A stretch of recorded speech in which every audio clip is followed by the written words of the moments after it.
Welcome to Humanity, the epicenter of ideas surrounding transformative change that will revolutionize the way our world interacts with technology. Today we are here to talk about corporate innovation accelerators. I'm Kevin Castle, and welcome to the Humanity Podcast, where we inform and empower the public through powerful dialogue with IT visionaries. Joining me today is Van West, founder of Vocalytics. Today, Van will discuss how to accelerate innovation in a variety of areas. Van is an accomplished strategic business development and marketing executive with 15 years of experience leading teams in Fortune 500 environments, and he has a product-minded entrepreneurial approach with a focus on strategy, growth, and product. Van, welcome to the Humanity Podcast. Kevin, thanks so much for having me. Absolute pleasure. I thought it would be good, although I gave a light background just then, it would be good to explore more of your background since you've been involved with so many different things over the years. Happy to. So I'll dive in maybe from 50,000 feet and dive it and just dial it a little bit back from there if that works. Perfect. Cool. So, I've been a serial entrepreneur for, I would say, most of my career, and at least really focusing down on the last 10 years. When I grew up as a kid playing with Legos, thought I wanted to build buildings, and went through college, went through school, and realized there's a lot of limitations in architecture and city planning and whatnot. So I got into building brands. Okay. Really worked a lot with Omnicom and several other large agencies globally. Focused a lot around experiential and really integrated mobile marketing campaigns. Kind of got tired of being a number, and that's when I became an entrepreneur. Serial problem solver, I guess, having a couple of ventures of my own, and really just taking all the experience over the years and catapulting into this latest venture with Vocalytics. Okay. So where did the idea of Vocalytics come from? Really good question. I'd say the first incubator that I joined about 10 years ago, one of the first things they teach in startup schools, listen to your customer. So I'd say that's really when it was seeded, maybe a decade ago. Okay. And one of the last companies I worked with as the first employee in, we brought a physical world intelligence company using AI and computer vision to make dumb security cameras smart. So kind of built that playbook of how to integrate with existing physical world technologies and provide insights. Okay. And, we did it for video. So I thought, there's so many connected microphones in today's day and age, from, mobile devices. I got an Apple Watch. There's a microphone in it too. Not just mobile devices, but just about every CCTV security system in the world has a connected microphone that goes into a centralized node. And there's very little intelligence that's taken from that. So if there's a way to learn from the 100 million smart speakers that are in homes throughout the world and growing and scaling, and then also realize that there's software technology that's rampantly been out there for probably the last 5 or 10 years that's really accelerated. Okay. Just great technologies on the software side. The hardware is already out there. Now's the time for this to work. Cool. Okay, cool. All right. Well, so I know we'll get into a little bit later and more into the specifics of platform and kind of your approach. I thought it would be good, since you spent quite a bit of time in healthcare recently and had a journey there, to talk about healthcare innovation kind of during this COVID world. What an interesting time. Yes, it has been. Yeah. So I'm curious because, just like every other industry right now, there's been a lot of push for companies to adopt and change and innovate just by being forced to, because things are being forced to be different, right? And in the last couple of months, I know you've spent quite a bit of time immersed in healthcare environments. So I'm curious to see thoughts as you've seen, applied telehealth or remote patient monitoring, things like that. What have you seen as you've spent your time there? And if you can kind of frame the time that you've spent with United Healthcare there as well, that'd be good as too. Totally. Happy to. Happy to really dive in and indulge on that. So, I think 2020 has been a really transformative year and really an evolutionary year within healthcare. This is coming from a guy that doesn't have a background in healthcare. Yeah. Our core team at Vocalytics, much the same. We're technologists, we're problem solvers, but we're not physicians, doctors, clinicians, and we don't come with a healthcare backgrounds. We're problem solvers at the end of the day. And so a couple things, and really a few things that we recognized moving into 2020, having raised an early pre-seed round back in March. And fortunately and unfortunately, that's when the pandemic really started as well. Suddenly, all of the in-person interactions and conversations those exchanges you may have had in store were now remote. And I think really just bridging the gap into healthcare, understanding that telehealth, where you can text and you can video chat and have a full-on doctor's appointment, really wasn't widespread and rampant up until this pandemic. It really forced that shift in society to understand that we can't always do things face-to-face, but people still need care, especially those that are at risk. Right.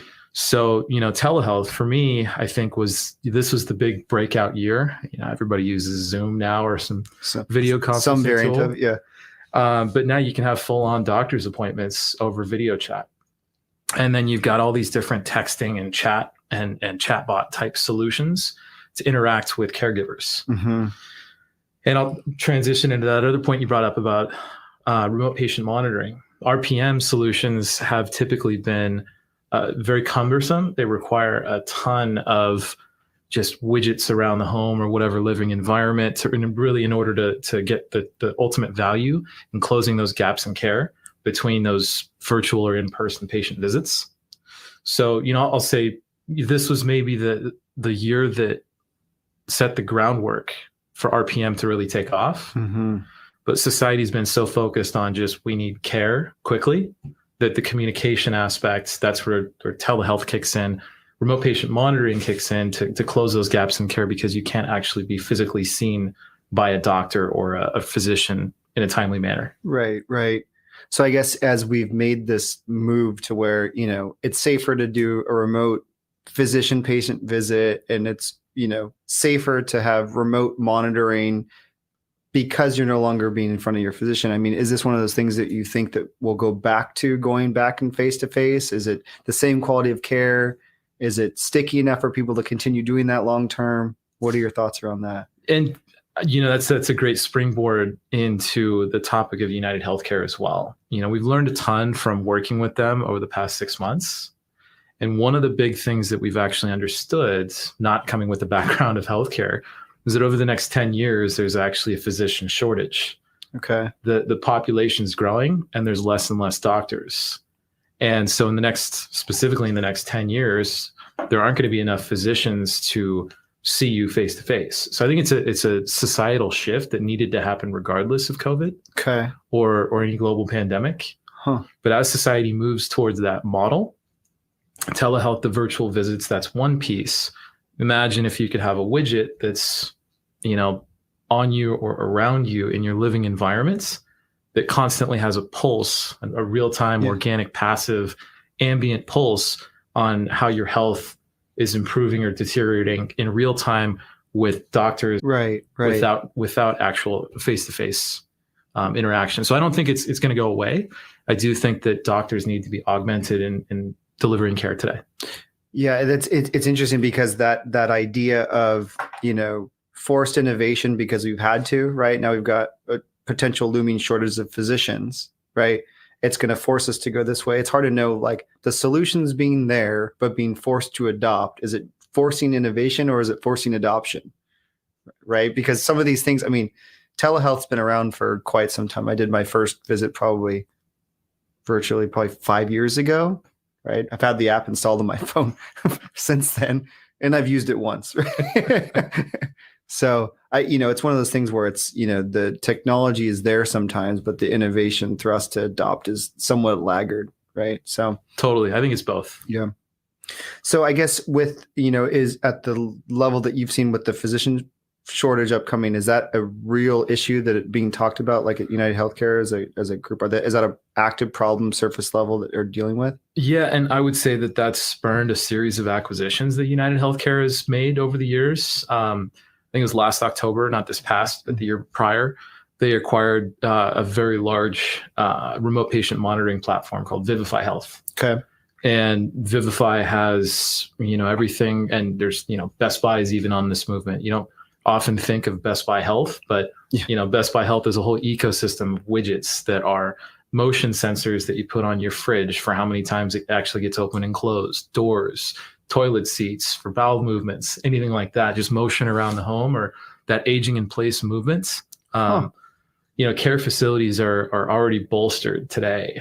So imagine 10 years from now, when there's fewer physicians, they want you to age in place. It's actually more cost effective. Plus, you get to be more comfortable in your own home. Right. Interesting. So there's a couple different dynamics there, but ultimately it comes down to traditional remote patient monitoring systems are, all the different beeps and doodads and widgets that you got to strategically place and install and maintain in order to get quality results.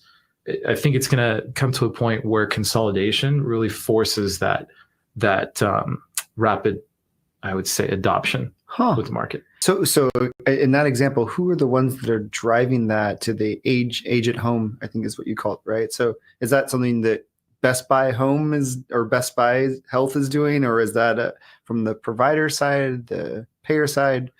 So there are solution providers that make a widget. Okay. And then there are ecosystems that create a platform. Like Vivify, I would consider more of an ecosystem since they don't actually own any of the hardware widgets. Okay. And a lot of the software, just, the widget pushes data up into their platform, and then their clinicians make sense of it. Mm-hmm. And then are able to push that out to an EHR, EHM system. And whether it's loading up a task for a caregiver or it's letting your doctor know, hey, this is going on with this individual right now. Okay. Especially for those with chronic conditions, that's 90% of a payer's cost.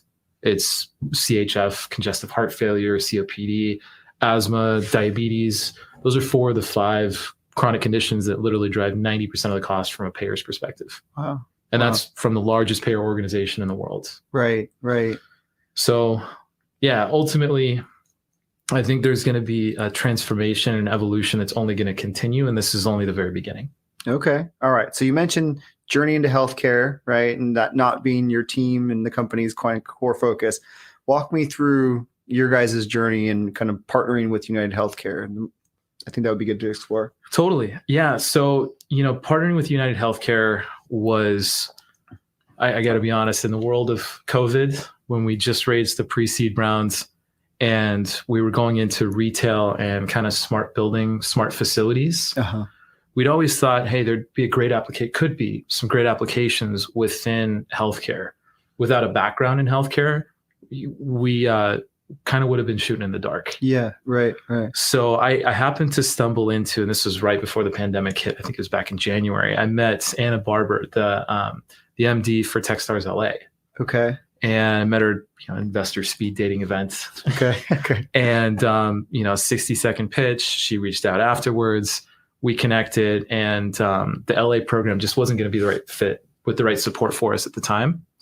But she gave me a little hint that the Techstars programs were likely going to be going 100% virtual because of COVID. Yeah. Okay.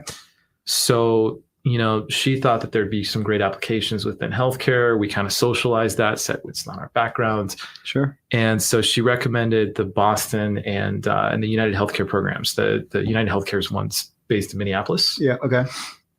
And, really just hit it off with Matt Miller, the MD up there. Okay. He's just a fantastically special human being. Okay.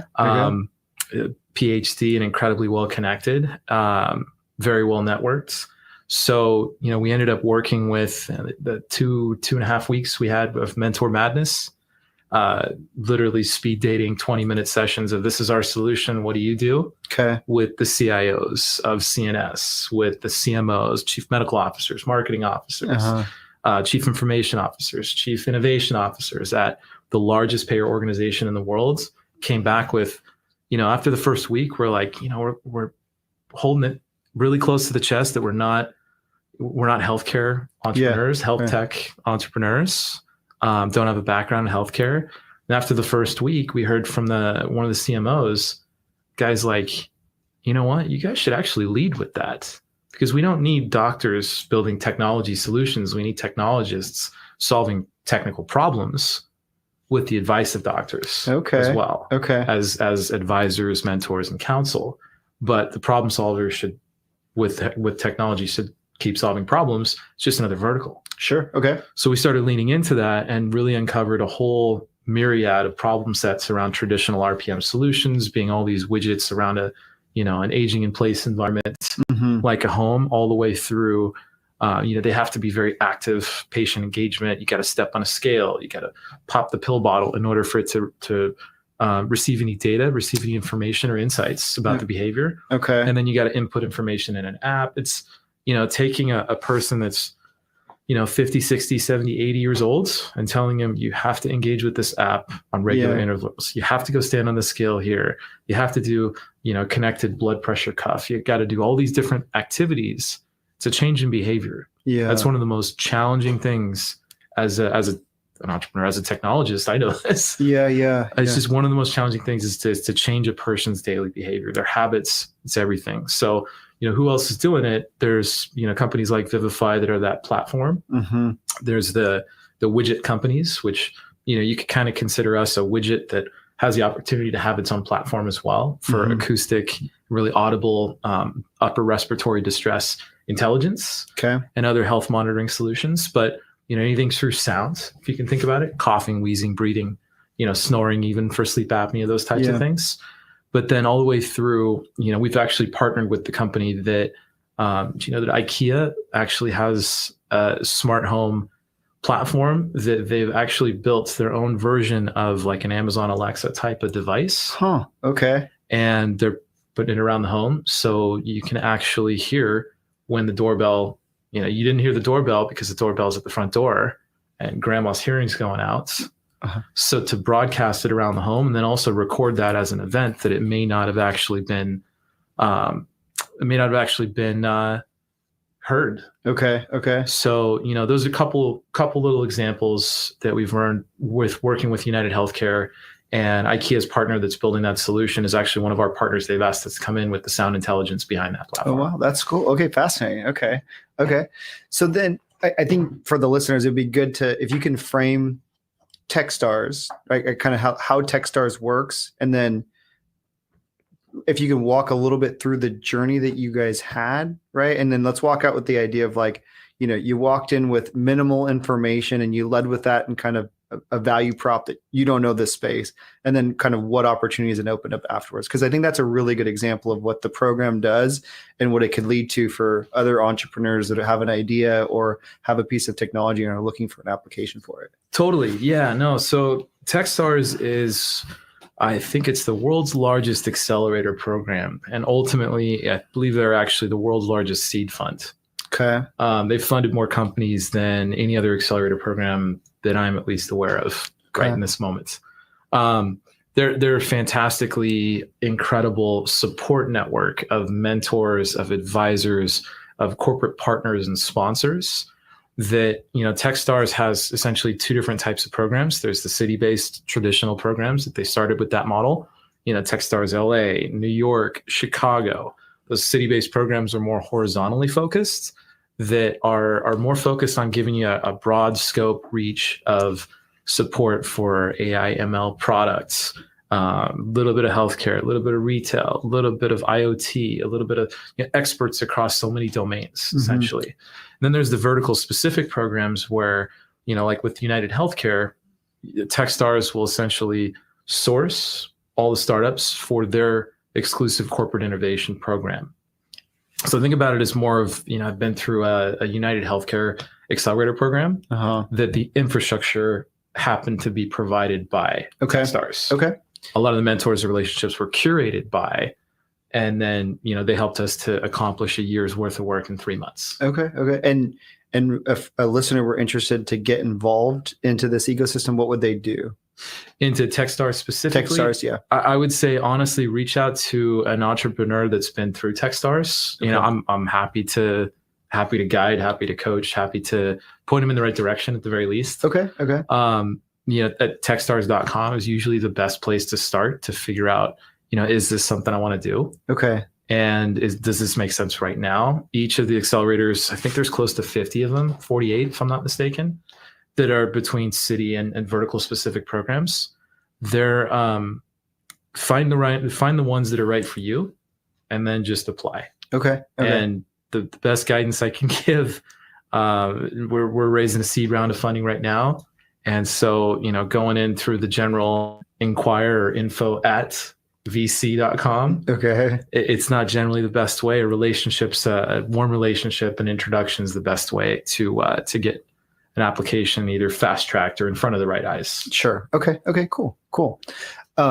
I guess so. So then you do this, you engage, and you're connected to that group. They talk you through leading without that healthcare experience. Kind of, let's go specifically, like, what did you guys learn, and how did that kind of change your guys' approach for the company, right, and the product itself? Yeah, I would say it helped us to really hone in, and as an entrepreneur, focus is the name of the game.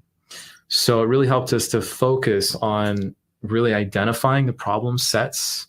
It's plural because there's a couple. Yeah. But the problem sets we can actually solve for, and then prioritizing them into what's the lowest hanging fruit in terms of market demands. Okay. And then what's the lowest hanging fruit in terms of what our product does today and what we can solve and realistically achieve in the short term. Okay. So I'd say kind of looking at the broad scope, is this a large enough market to get into? I think healthcare, generally speaking, always is. Yeah. But really defining where do we start and where can we strategically go with this. In the first month, we had a pretty clear map of what that could look like. Mm-hmm. And the second month, it was really doubling down on some of those relationships. And rather than having 12 different pilots and POCs socialized across literally different business units across the organization for from occupational health and safety to potential applications in a call center to remote patient monitoring for providers to going into Optum's clinics. Yeah. United Healthcare, most people don't understand there's a group that owns them, United Health Group. And then they have a services arm, which is Optum as well. Mm-hmm. You got 400,000 employees, I think close to 500,000 across all three of those groups. It's the largest payer organization in the world, both by revenue and headcount. So when it comes down to industry insights, knowledge, information, access, resources, having access to any bit of data to prove a hypothesis at the top level of industry was as rapid as firing it off. Yeah. Well, and I think you call out like the focus, right, as being the key. That's the hardest thing. If you have an idea or a technology and you're seeking out a problem to solve, right? If you do it that approach, it's really, really hard to figure out where is it going to hit, because it could hit a number of different places, right? And whatever vein you strike could be the destiny, right? So I think you get to see it kind of all the way from a maturity perspective, the idea, technology maturing into a practical application at a company of that size and scale over a 3-month period of time, I think you said earlier, right? I would say we went through 6 months of customer development in the first 3 weeks of the program. Okay. 3 weeks. Okay. All right. Yeah. A lot of people say you got to get through the first 100 customer development interviews. Okay. I'm going to say within the first 2.5 weeks, we actually had 120 of those. Wow. Okay. That's awesome. That's great. Okay. And in those interactions were like having under one umbrella is actually really, it seems like it would be much easier to stay focused as well, right? You're not like going through like different business models, different understanding of different industry, like you're jumped in on an umbrella where everybody understands a common problem. Yep. Either a common problem or a common theme of problems. Okay. So tell me, how did you guys evolve as an organization, and how do you guys evolve as a product going through this process? So interesting piece here. And I'll kind of touch back on why we went this route and doubling down onto healthcare. So the Techstars United Healthcare program, I'd say much in part to the relationship with Techstars as an accelerator during some uncertain times, seemed like a great fit. And Matt Miller was, fantastic. We hit it off from the first conversation. Really can appreciate him as a human being. Okay. So, he's one reason why. Another reason why is because the world of COVID, as we built a passive listening platform for the physical worlds to provide insight through everyday sounds, as we built a really general broad scope application for the worlds, we could do anything from gunshots to coughing. Okay. And it's funny that coughing was the first sound we actually decided to classify. And so today we can actually distinguish between heavy breathing, wheezing, the clearing of a throat, a laugh, a cough, and so many other sounds. There's over 500 that we classify today. Okay. But, we started out with coughing because dial the clock back a year. And if you're in some of the bad parts of the US, the state, even in California or in the world, you hear a car backfire and it's kind of that knee jerk life-threatening reaction. That's just behavior of, Right. oh my gosh, was that a critical moment? Right. Today, if you're walking down the street or in a room with someone coughing, and this is, much in part with COVID and all that, but just generally speaking, nobody wants to be around people with coughing, especially today. Right. Right. So we started out classifying coughing back in March. We built that sound pipeline and we said, hey, we can do cough detection for the workplace to keep workers safe. Okay. In a return to work environment.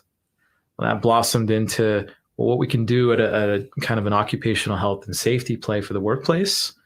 That kind of leapfrogged into remote patient monitoring. What we can do for a group of people or teams in an office, we can get even more granular with the data sets in a living environment. Okay. And so United Healthcare really helped us to understand that we can go into a skilled nursing facility that's got, 25 to 100 rooms, or really residents living at that skilled nursing facility, like senior living. Yeah. Okay. Something like that.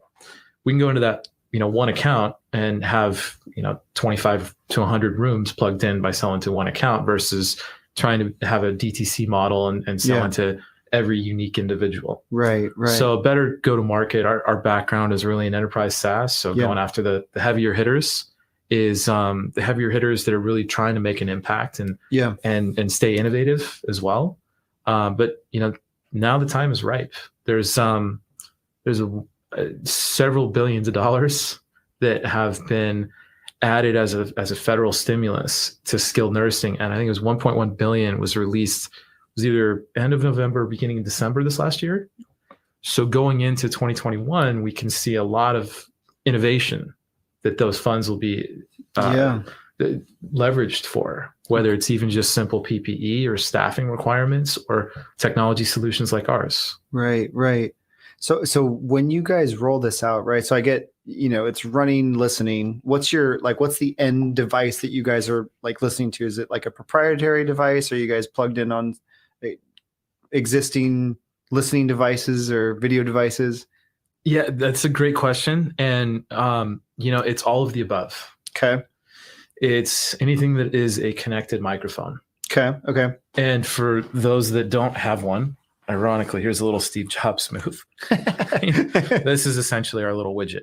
Okay. So we built a little widget, and that's just the case for it. Okay. Okay. We built a little widget that has some microphones in it, a small processing board, and is able to do all the compute and intelligence offline. Okay. And everything's stored. So it's either stored locally or in the cloud. I mean, there's a micro SD card on the actual device. We can put a server on the network to house all the information on site. Lots of different ways to store it. It's whatever HIPAA, GDPR, CCPA, all that stuff. We don't know who the person is. We just know this environment is deemed safe or unsafe. Okay. And if this is a living quarter, then there aren't generally that many people that are around that environment. We can recognize glass breaking just like Alexa can, or a gunshot for security moments, all the way through aggression detection, a call for help, anything like that. And we actually redact all PII, PHI, and PMI. Okay. So it doesn't tie it to the individual. Okay. We just know when an event occurred, what the event was. We're able to classify the severity and analyze the trends over time. And then also this is physically, the actual direction and distance from the widget that it occurred in. Okay. Fascinating. Okay. Really cool. Well, so I guess the other question I'd have, which as an organization, right, your team and the company, what were the changes that you saw in the group going through this as well? Right. It sounds like you guys were going 2 weeks, right? Was 6 months of value. Like what did that look like for the company itself? We're a pretty lean team. Okay. and agile as well. And I think we've done a fantastic job, and I got to give it up to my partners and the rest of the team that we're able to pivot on a dime. And, I say pivot on a dime, but it was really just reprioritizing feature set based on market influence. Okay. Wasn't necessarily pivoting the actual concept, because we're still providing listening intelligence in the physical world. That was the general concept. We're just focusing on a certain area and a problem set, around chronic conditions, specifically identified when we started with coughing. Okay. Realizing that, you've got COPD, you've got asthma as 2 of the 5 top chronic conditions that drive 90% of the cost for a payer. Okay. That's really only 1% of members, but they're the most costly, just due to readmissions. Right. Right. And so if we can save grandma from not having to be readmitted to the hospital because she's getting the care she needs in real time by her doctors or caregivers that are either on site or can intervene during one of those critical care moments, we're helping improve quality of life. We're helping improve the cost from a payer's perspective, Right. and from a provider's perspective as well. Whether you're the caregiver or you're the facility that the senior living home that grandma's staying in, we're keeping her in her bed for that much longer so everyone stays safe. Okay. Okay. And I guess pivoting slightly, do you see 2021 healthcare innovation, same pace, picking up, slowing down? I read a post on LinkedIn from a mutual friend of ours today. Okay.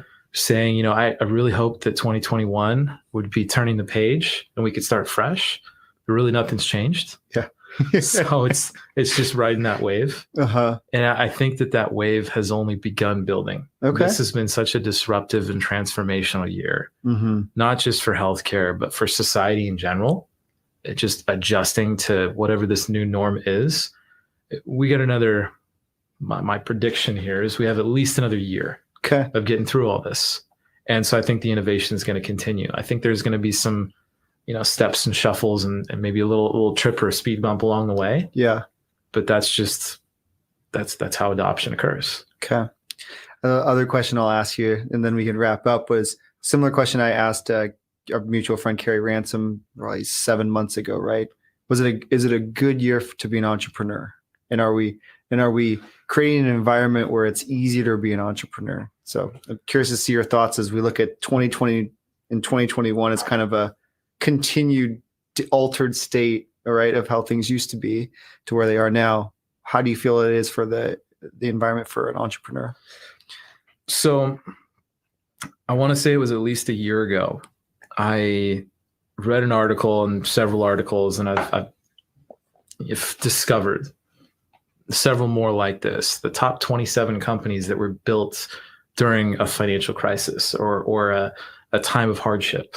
Tesla was built in 2008 during that financial crisis. You look at General Motors, General Electric, when those great companies of today, when they started, was in the worst economic times. Okay. So I'll say foundationally and fundamentally, our lead investor from our pre-seed rounds, I remember, and again, just going back on something I mentioned earlier, we actually oversubscribed our pre-seed back in March, same month the pandemic hit. I remember the first post-funding call I had with the partner. I remember asking him, how do you feel right now about oversubscribing around, leading it, and this is society. This is what, we don't know what's next. So how comfortable or uncomfortable are you right now with making this investment? And I don't think I'll ever forget his response. He said, honestly, out of all the portfolio companies I have in my portfolio, you guys are probably the best positions because now you're overcapitalized during this time of hardship. You haven't wasted 18 months. Sure. Building a sales pipeline and a product for yesterday's world. Right. You can establish this as building towards the new norm and building through, this old norm, new norm, that chasm as well. Right. So, I think it's actually really helped us. And I think it really helps the world of entrepreneurship and I would just say the startup ecosystem in general to recognize that now is the time to build. Now is a fantastic time to solve the problems that need to be solved. And the third point to touch on kind of why we went through Techstars and why we went through United Healthcare and doubled down on healthcare was that my little sister has a chronic condition, and she has for the last about 15 years, almost 20 years now. She was in the ER the day after Christmas due to complications, and thankfully she's going through some stuff, but she's getting better because she has rheumatoid arthritis, but about 100 times worse. I believe it's Still's disease is what it's actually diagnosed as. Okay. So severely autoimmune.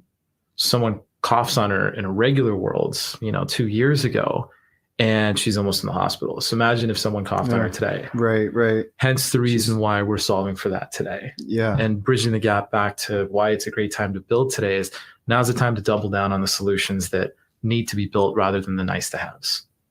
Awesome, Van. Well, that was a great way to wrap this up. I appreciate you being on. I appreciate you sharing the insights of, with Techstars and your experience and kind of a state of where things are at with healthcare. It's really good insights, and I can't thank you for being our guest.